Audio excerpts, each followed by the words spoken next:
In today's video, I'm going to teach you how to share your Squarespace website before publishing it. This is great when you want feedback or need approval from others before making your site live. Let's get started on this quick and easy process. First, open your preferred web browser and go ahead and search for Squarespace. Once there, click on the Get Started button. This will take you to your Squarespace dashboard, where all the magic happens. If you haven't logged in yet, it's a good time to do so using your Squarespace credentials. Now that you're in your Squarespace site manager, we need to make a little detour into the settings.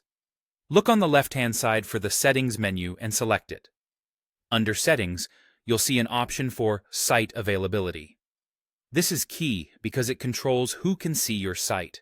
By default, your site is set to Private, meaning only you have access to it.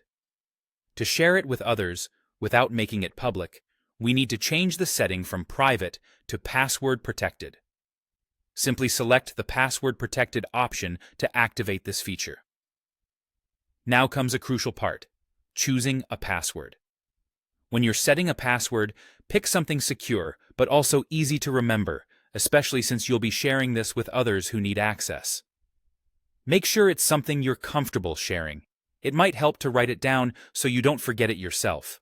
After you've set your password, you'll want to grab your site's built-in domain URL. This usually looks something like yoursitename.squarespace.com. Copy this URL carefully, as you'll need to send this link along with the password to those you want to preview your site. When you're ready to share, send the URL and the password to the people who need access. They'll simply need to open their browser, paste the URL, and input the password you've provided when prompted. This method is a convenient way to let others preview your site in its current state and offer feedback or suggestions, all without exposing your work in progress to the public. Remember, only those with the password will be able to access your site, so you're in control of who gets to see it. And that's it. By following these straightforward steps, everyone you need can view your site, provide input, or give approvals without you having to risk going live before you're ready. I hope you found this tutorial helpful. If you did, make sure to leave a comment or like this video, and feel free to subscribe for more useful tips. Until next time, happy designing and sharing.